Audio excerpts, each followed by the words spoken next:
Pakistan cricket से एक बड़ी अपडेट मुतवक्की थी एंड वो अपडेट आज के दिन आ चुकी है। Chairman cricket board Mohsin Naqvi की क़यादत के अंदर पाकिस्तान क्रिकेट बोर्ड ने एक नया फॉर्मूला डिजाइन किया है एंड अनाउंस किया है for the players central contract, जो कि प्लेयर्स को ऑफर किए जाएंगे फ्रॉम द 2026 सीजन। इसके अंदर डिफरेंट कैटेगरीज हैं, उनके ऊपर भी डिस्कशन करेंगे। इसके अलावा प्लेयर की सिलेक्शन कैसे होगी फॉर दिस सेंट्रल कॉन्ट्रैक्ट, इसके ऊपर भी ब्रीफिंग दी है मोहसिन नकवी ने एंड प्रेस रिलीज ने उसको थोड़ा सा एक्सप्लेन भी किया कि किस तरीके से किस क्राइटेरिया को फॉलो करते हुए प्लेयर्स को सिलेक्ट किया जाएगा।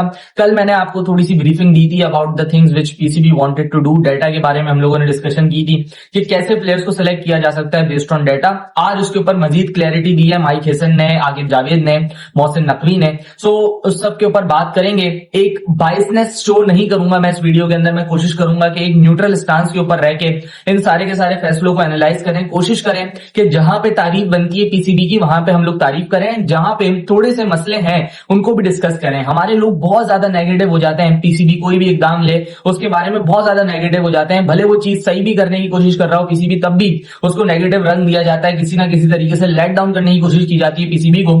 यस आई नो, हम बहुत ज्यादा फ्रस्ट्रेटेड हैं एज अ क्रिकेट फैन। हम सबको पता है रिजल्ट प्रोड्यूस नहीं हो रहे हैं, हम सब पॉलिसीज से तंग हैं, जो ये गंदी विकेट्स बना रहे हैं उससे तंग है, हर चीज से हम लोग तंग हैं। लेकिन स्टिल जो फैसले इस दरमियान अच्छे हो रहे हैं, जो काविशें इस दरमियान अच्छी हो रही हैं, उनको एप्रिशिएट करना चाहिए हमें, भले वो फिर आकिब जावेद की जानिब से हो या मोहसिन नकवी की जानिब से हो। सबसे पहले सेंट्रल कॉन्ट्रैक्ट की पॉलिसीज के ऊपर नजर डाल लेते हैं। सो ये बेसिकली एक पहला फॉर्मूला है अमंग ऑल क्रिकेट बोर्ड्स जिसमें केटर किया गया है फ्रेंचाइज क्रिकेट को as well as test cricket को। बिकॉज आप अगर बाकी कंट्रीज के सेंट्रल कॉन्ट्रैक्ट्स देखें, बाकी कंट्रीज की पॉलिसीज देखें, तो वो ज्यादातर leaning towards the national side है या ज्यादातर leaning towards the franchise cricket है। जैसे आप न्यूजीलैंड के अंदर देखें, वो लोग फ्रीलांस कॉन्ट्रैक्ट के ऊपर काम कर रहे होते हैं उनके प्लेयर्स। वो पूरा साल लीग खेलने की उनको इजाजत होती है, जैसी न्यूजीलैंड को जरूरत होती है वो उनको बुला लेते हैं। लॉकी फर्ग्यूसन, टिम साइफर्ड, इसके अलावा उनके जो दूसरे ओपनर है फिन एलन, इसके अलावा ट्रेंट बोल्ट, ये लोग सारे के सारे उसी कॉन्ट्रैक्ट का हिस्सा हैं जिसको आप फ्रीलांस कॉन्ट्रैक्ट बोलते हैं। ट्रेंट बोल्ट तो खैर अब रिटायर हो गए, लेकिन काफी सारे प्लेयर्स इसमें से उसी फ्रीलांस कॉन्ट्रैक्ट का हिस्सा है कि जब न्यूजीलैंड को जरूरत पड़ती है न्यूजीलैंड इनको बुला लेता है। बट किसी बायलैटरल सीरीज के अंदर अगर इनकी कोई लीग चल रही हो तो ये अपनी availability for the New Zealand show नहीं करते हैं। न्यूजीलैंड फिर उस दौरान आपने देखा होगा कि कभी भी अगर न्यूजीलैंड वनडे सीरीज या T20 सीरीज के लिए आया है between the tournaments, between the leagues, वहां पे न्यूजीलैंड ने हमेशा अपनी बी साइड भेजने की कोशिश की है। सो वो एक तरीकेकार है। फिर साउथ अफ्रीका भी तकरीबन कमोबेश सेम तरीकेकार के ऊपर फॉलो करता है। इंग्लैंड क्रिकेट बोर्ड भी तकरीबन सेम करता है। सो ये पहला अमंग ऑल क्रिकेट बोर्ड एक फॉर्मूला निकालने की कोशिश की है पीसीबी ने, जिससे हमारी केटरिंग दोनों चीजों की हो। आप इस रियलिटी से दूर नहीं भाग सकते कि एक league cricket a fundamental part of cricketers life है। हर कोई चाहता है कि मैं लाइमलाइट के अंदर आऊं, हर कोई चाहता है कि मैं T20 क्रिकेट खेल के फेमस हूं, अच्छा पैसा कमाऊं, एंड ये प्लेयर नेचुरली उसकी तरफ अट्रैक्ट भी होते हैं काफी सारे। एंड मैंने कल वाली वीडियो के अंदर भी बात की थी कि पीसीबी कुछ ऐसा करे कि हमारे प्लेयर्स को बाहर की लीग में जाने से रोके। उनकी अवेलेबिलिटी अगर आप फॉर डोमेस्टिक क्रिकेट रखेंगे that will be much better for Pakistan cricket rather than वो कोई लीग खेलने जा रहे हैं, वहां पे थोड़ा सा खेल रहे हैं, थोड़ा सा रेस्ट कर रहे हैं, एंजॉय कर रहे हैं। इससे अच्छा डोमेस्टिक क्रिकेट में खेलें, डोमेस्टिक क्रिकेट इनको प्रायोरिटी दें एंड अपने फ्री टाइम में एनसीए पे अपनी टेक्निक्स वगैरह पे काम करें। सो मैं ऐसा एक्सपेक्ट कर रहा था पीसीबी की जानिब से, जिसको ये केटर करने की कोशिश की गई है। एंड अब ये सारी चीजें क्या है इनके ऊपर भी हम लोग बात कर लेते हैं। तो टोटल 4 कैटेगरीज बनाई गई है पीसीबी की जानिब से। इन कैटेगरीज की डिस्कशन करते हैं। टॉप मोस्ट कैटेगरी जो आपकी एलीट कैटेगरी है वो ए बी है, category A B. Category A B में वो प्लेयर्स लाई करेंगे जो कि red ball and ODI cricket खेलेंगे, यानी test matches and ODI cricket के स्पेसिफाइड प्लेयर। ये इलीटेस्ट कैटेगरी यानी इनको सबसे ज्यादा पे मिलेगी। एंड इस कैटेगरी के अंदर जो प्लेयर्स होंगे वो एलिजिबल फॉर T20 सिलेक्शन भी हैं अगर तो टीम को चाहिए। सारी मैंने पोस्ट देखी कि बाबर आजम को अब T20 क्रिकेट खेलने को नहीं मिलेगी बिकॉज वो टेस्ट क्रिकेट वाली कैटेगरी में लाई करेंगे। ऐसा नहीं है, बिकॉज बाबर आजम को मोस्ट प्रोबेबली ऑफर की जाएगी ये A B category. Babar Azam will be in this category जहां पे वो ओडीआई एंड टेस्ट क्रिकेट दोनों खेल रहे होंगे। एंड इस क्लॉज में साफ मेंशन है कि अगर रिक्वायरमेंट होगी तो पाकिस्तान टीम इनको सिलेक्ट कर सकती है फॉर T20 आईज as well. And same for Shaheen Afridi कि वो भी इसी क्लॉज के अंदर ही लाई कर रहे होंगे एंड T20 भी खेल रहे होंगे इस क्लॉज के साथ साथ। सो ये है ए बी कैटेगरी जो आपकी सबसे हाई पेड कैटेगरी है। इसके बाद आपके पास ए कैटेगरी है और ये वो कैटेगरी है जो कि डेजिग्नेटेड फॉर टेस्ट मैचेस यानी रेड बॉल क्रिकेट है।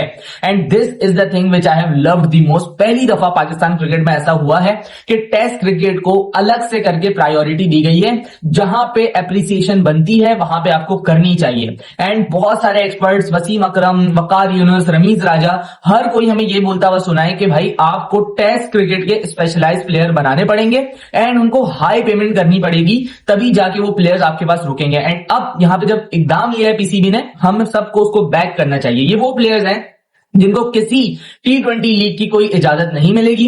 अलबत्ता इन्हें काउंटी सीजन्स की या फर्स्ट क्लास सीजन्स की इन एनी कंट्री उसकी इजाजत जरूर है। मिसाल के तौर पे ऑस्ट्रेलिया में शील्ड का टूर्नामेंट होता है, फर्स्ट क्लास टूर्नामेंट होता है उनका, वहां पे अगर किसी साइड से इनका कॉन्ट्रैक्ट होता है तो वहां पे जाके रेड बॉल खेल सकते हैं। काउंटी में किसी काउंटी के साइड से इनका कॉन्ट्रैक्ट हो जाता है तो वहां पे जाके रेड बॉल खेल सकते हैं, लेकिन कोई इंटरनेशनल लीग इनको अलाउ नहीं है।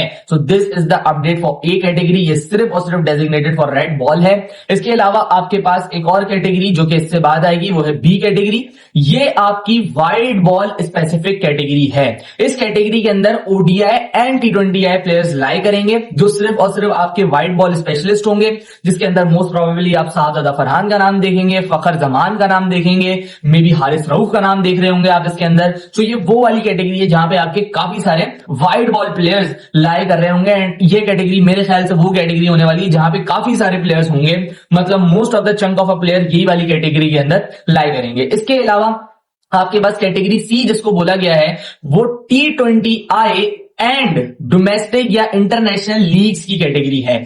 यानी पाकिस्तान क्रिकेट में पहली दफा रिकग्निशन दे दी गई है, लीग के प्लेयर्स को रिकग्निशन दे दी गई है कि ये भाई हमारे पास T20I का स्पेशलिस्ट है, तो हम इसको ड्रैग ना करें दूसरे फॉर्मेट के अंदर। अगर इसने T20 में परफॉर्म किया है तो ये पाकिस्तान के लिए भी T20 खेलेगा एंड पूरी दुनिया में जाके लीग्स भी खेलेगा। अब ये बड़ा ल्यूक्रेटिव कॉन्ट्रैक्ट होने वाला है, क्योंकि बहुत सारे प्लेयर्स इसकी तरफ थोड़ा सा अट्रैक्ट होंगे, क्योंकि 4 से 5 लीग्स की इजाजत पर ईयर आपको मिलने वाली है। अभी सिर्फ 2 का एनओसी मिलता था किसी भी प्लेयर को, लेकिन फिर यह है कि फिर इसमें ये आपका लीज पेड कॉन्ट्रैक्ट होने वाला है पाकिस्तान क्रिकेट बोर्ड की जानिब से, जिसमें आपको T20I ऑफर करेंगे, बट लीग्स खेल के आप उस पेमेंट को तो आराम से कवर कर सकते हैं। अब्बास आफरीदी एक नाम आता है इस कैटेगरी के अंदर, जो मेरे ख्याल से होना चाहिए। इसके अलावा इरफान खान न्याजी, अब्दुल समद, ये वो लड़के हैं जो कि tailor made for T20 cricket हैं। सो ये इनके लिए कैटेगरी बेस्ट है कि ये जाके इंटरनेशनल लीग्स के अंदर अपना एक्सपोजर भी गेन करें, as well as T20 cricket को रेगुलर खेलें। कभी अगर मौका लगा तो फिर ओडीआई क्रिकेट पाकिस्तान के लिए भी मजीद आने वाले दौर के अंदर खेल सकते हैं। अब इन कैटेगरीज के अंदर, सारी कैटेगरीज के अंदर 2-2 टायर है, यानी एक टायर वो है जो कि हाई परफॉर्मर्स का है एंड एक टायर है लो परफॉर्मर्स का। यानी कैटेगरी में आपको इवॉल्व करने का मौका मिलेगा। आपने मिसाल के तौर पे बाबर एंड रिजवान एक ही कैटेगरी में, बाबर की परफॉर्मेंस अच्छी, रिजवान की परफॉर्मेंस अच्छी नहीं है, तो रिजवान ऑटोमेटिकली उस कैटेगरी के टायर 2 में चला जाएगा, बाबर टायर 1 में आ जाएगा। उसकी पेमेंट की डिटेल्स तो हम नहीं बता सकते यहाँ पे, ना पीसीबी ने डिस्क्लोज की है, बट उसकी पेमेंट ऑब्वियसली रिजवान से ज्यादा होगी। एंड ये सारे जो कैलकुलेशंस हैं, पेमेंट की डिटेल्स हैं, या कितनी पेमेंट किसको देनी है, या कौन सा प्लेयर कौन सी कैटेगरी के अंदर लाई करेगा, ये सारी चीजें डेटा ड्रिवन होने वाली है। मोहसिन नकवी ने ये क्लेम किया है कि 85% of the decisions will be made by data. यही क्लेम किया जा रहा है कि हमारे पास ऐसे एल्गोरिथम्स हैं जो कि मैच के इंपैक्ट को भी मद्देनजर रखते हैं। ये देखते हैं कि कब किस सिचुएशन में किस विकेट पे ये रन्स बनाए गए हैं बाय द बैट्समैन। सो अगर ये सारी चीजें हैं देन तो डेटाबेस सिलेक्शन मुझे थोड़ी बहुत समझ आ रही है, लेकिन यार इसकी जरूरत नहीं है ना, बिकॉज पाकिस्तान कोई ऐसा कंट्री थोड़ी है जिसके पास क्रिकेटर्स ही नहीं है। पाकिस्तान के पास इतने बड़े बड़े प्लेयर्स हैं, क्या इतने बड़े प्लेयर्स आपके 15 से 16 लड़के सेलेक्ट नहीं कर सकते? वसीम अकरम, वकार यूनुस, हम नाम लेते हैं, इंजमामुल हक, बहुत सारे ऐसे लोग हैं, बट स्टिल किसी ने कुछ न्यू करने की कोशिश की है, लोगों का शिकवा ये दूर करने के लिए कि फेवरेटिज्म किसी तरीके से दूर हो जाए, लेकिन फिर भी 15% ऑफ द कॉल तो है ना फिर भी सेलेक्टर्स की। एनीवेज ये एक कोशिश है, इसके ऊपर आप थोड़ा सा क्रिटिसाइज कर सकते हैं कि डेटाबेस सिलेक्शन की आपको जरूरत नहीं थी। आप किसी एक अच्छे क्रिकेटर को जो आप समझते हैं कि यार इसका इमेज अवाम में भी अच्छा है, उसको ला के चीफ सेलेक्टर बना देते, वो डाटा दिखा के सिलेक्शन कर लेता, तो that would have been much better. But still ये भी एक तरीका है जो कि आने वाले दौर में काफी सारी टीम्स फॉलो करने वाली हैं। पाकिस्तान ने पहली दफा किया है तो शायद हमें इस वजह से थोड़ा सा न्यू लग रहा है। एनीवेज एक अच्छी कोशिश है कि ये बताने के लिए कि हम अब फेवरेटिज्म से दूर होते जा रहे हैं। हम लोग कोशिश करेंगे कि डेटाबेस जो मतलब जिस प्लेयर ने ज्यादा परफॉर्मेंस है, जिसके स्टैट्स बोल रहे हैं, उसी को हम लोग सिलेक्ट करें। एनीवेज अब इसके बाद एक और कैटेगरी है, कैटेगरी डी, जो कि लास्ट कैटेगरी है एंड ये category for the emerging players है। इसके अंदर सारे के सारे इमर्जिंग प्लेयर्स, इनको एनसीए की फैसिलिटीज एंड कुछ अमाउंट दिया जाएगा अपने आप को मैनेज करने के लिए। सो ये कैटेगरीज के हवाले से बात है। सो ये अगेन मैं कहूंगा कि यार एक ऐसी कोशिश है जिसमें कोलैबोरेटिवली पाकिस्तान क्रिकेट बोर्ड लेके चलना चाह रहा है टू टेस्ट क्रिकेट को as well as T20 and franchise cricket को भी। सो एक अच्छी कोशिश है जरूर पाकिस्तान क्रिकेट बोर्ड की जानिब से। इसके अलावा एक और बड़ी इंपॉर्टेंट बात है कि आपको अगर सेंट्रल कॉन्ट्रैक्ट चाहिए तो आपको 3 टेस्ट पास करने पड़ेंगे। एंड ये 3 टेस्ट को नाम दिया गया 3 गेट्स, कि अगर आप गेट 1 पास करेंगे फिर आप गेट 2 पे जाएंगे, देन आप गेट 3 पे जाएंगे। गेट 1 मोस्ट इंपॉर्टेंट फिटनेस को रखा गया है। डॉक्टर मुगल आज मौजूद थे, बड़े जबरदस्त डॉक्टर हैं, यूएस से बुलाए पाकिस्तान ने, पाकिस्तान क्रिकेट बोर्ड की सर्विसेज में है आजकल। उन्होंने ये ब्रीफ किया कि हमारे पास इस मेडिकल या आपके पास फिटनेस टेस्ट के अंदर 24 टेस्ट शामिल हैं, जो कि आपकी बॉडी के हर जॉइंट को टेस्ट करता है। तो अगर कोई लड़का ये टेस्ट फेल कर जाता है तो वो सेंट्रल कॉन्ट्रैक्ट के लिए एलिजिबल नहीं है। अगर कोई लड़का ये वाला टेस्ट पास करता है then he have to pass the test 2 as well, या गेट 2 एज वेल। एंड वो गेट 2 है कि आपने डोमेस्टिक क्रिकेट के मैचेस को खेलना ही खेलना है for being eligible for central contract. ये एक बहुत अच्छा क्लॉज है। इससे आपकी डोमेस्टिक क्रिकेट को होगा ये कि जो लड़के जिनको उस तरीके की क्रिकेट नहीं मिलती या उस तरीके का एटमॉस्फेयर नहीं मिलता, वो अब अच्छा ग्रूम होंगे बिटवीन योर इंटरनेशनल स्टार्स। जब बड़े लड़के आगे खेलते हैं सो जो पीछे से लड़के आ रहे होते हैं उनको भी बहुत ज्यादा ग्रूमिंग मिलती है, बहुत ज्यादा सीखने के लिए चीजें होती हैं। इमेजिन करें आप हारिस रऊफ या कोई भी बड़ा बॉलर आपके साथ बॉलिंग कर रहा हो, आप उससे कितनी सारी चीजें सीखोगे as a bowler. Babar Azam आपके साथ बैटिंग कर रहा हो, आप कितनी सारी चीजें सीखोगे। सो एक बहुत अच्छा क्लॉज है। आपकी डोमेस्टिक क्रिकेट को एक तो रिस्पेक्ट भी मिलेगी, कोई ये नहीं बोलेगा कि डोमेस्टिक क्रिकेट छोटी है। जिसने 2019 में आखिरी कायदे आजम ट्रॉफी का मैच खेला था, जो अब भी कायदे आजम ट्रॉफी का मैच खेलते हुए शायद हमें दिख जाए, जो 2 मैचेस खेलने के बाद भाग जाते थे from the tournament, from the domestic competitions, वो भी शायद अब हमें टूर्नामेंट्स के अंदर दिखेंगे। सो एक बहुत अच्छा फैसला है। और अगर कोई डोमेस्टिक क्रिकेट भी खेलता है और फिटनेस टेस्ट भी पास करता है देन वो डेटा ड्रिवन अप्रोच के ऊपर आएगा। अगर उसका डेटा अच्छा होगा तो ही उसको सेंट्रल कॉन्ट्रैक्ट अलाइन किया जाएगा, वरना he is not eligible for the central contract. So फैसले अच्छे हैं, फैसले बुरे नहीं है, ये पॉलिसीज बुरी नहीं है। बात यह है कि अब इसकी इंप्लीमेंटेशन भी हमें दिखानी होगी। अनाउंसमेंट के साथ साथ अगर इंप्लीमेंटेशन भी हो जाए तो शायद पाकिस्तान क्रिकेट आने वाले 5 से 6 सालों में इंप्रूवमेंट की राह पे चले। लेकिन मसला सारा यह है कि हम अनाउंसमेंट तो बड़ी अच्छी करते हैं, बड़ी शानदार करते हैं, लेकिन उसकी इंप्लीमेंटेशन जीरो होती है। हमने चैंपियंस कप अनाउंस किया, 1 सीजन कराया, उसका जाया हो गया, खत्म, आप लोगों के प्रेशर में आ गए। हालांकि वो एक ऐसा इनिशिएटिव था जो किसी ने पहले नहीं दिखाया था, आपने कोशिश की थी, कंटिन्यू करते आप अपने विजन को, लेकिन लोगों के प्रेशर में आके आपने उसको ड्रॉप डाउन किया। जो 50-50, 60-60 लाख रुपए आपने तनख्वाहें दी, वो सारी जाया हुई, प्लेयर्स का टाइम जाया किया आपने, एंड ऑल जो भी बातें हुई उसके अंदर। तो वैसा नहीं होना है। अब चीजों को मैनेज करना पाकिस्तान क्रिकेट बोर्ड की जिम्मेदारी है, क्योंकि ये फैसले बुरे नहीं है। मैं आपको फिर से बोल रहा हूं, हर प्लेयर को एक अच्छा कॉन्ट्रैक्ट ऑफर करने वाला है पाकिस्तान क्रिकेट बोर्ड। एंड इससे आपको बेसिकली पता चल जाएगा कि किसने क्रिकेट खेलने में दिलचस्पी रखनी है, किसने फ्रेंचाइज से खेल के अपने पैसे बनाने हैं। सो ये सारी चीजें वो है। अब अगर पाकिस्तान क्रिकेट बोर्ड इनको इंप्लीमेंट करता है तो डेफिनेटली फिर शाहीन शाह अफरीदी के लिए सेंट्रल कॉन्ट्रैक्ट में आना मुश्किल हो जाएगा, क्योंकि फिटनेस टेस्ट कैसे पास करेगा शाहीन, जिसकी पेस 130-31 हुई हुई है। शादाब खान कैसे होगा, वो तो डोमेस्टिक खेलता ही नहीं है, उसने शादाब खान ने कब खेली है डोमेस्टिक। सो ये बहुत सारी चीजें एंड इंप्लीमेंट करके दिखाएं ताकि कोई इसको मजाक में ना ले। And I am very excited to know कि भाई अब कौन से प्लेयर कौन सी कैटेगरी में है, इसको बहुत अच्छे तरीके से इंप्लीमेंट करने की जरूरत है। पॉलिसीज बेहतर है और अगर इन पॉलिसीज को अच्छा इंप्लीमेंट करता है पाकिस्तान, तो आने वाले टाइम के अंदर आपको इंप्रूवमेंट दिख सकती है। बट इसके साथ साथ डोमेस्टिक क्रिकेट के ऊपर आपको मजीद काम करने की जरूरत है।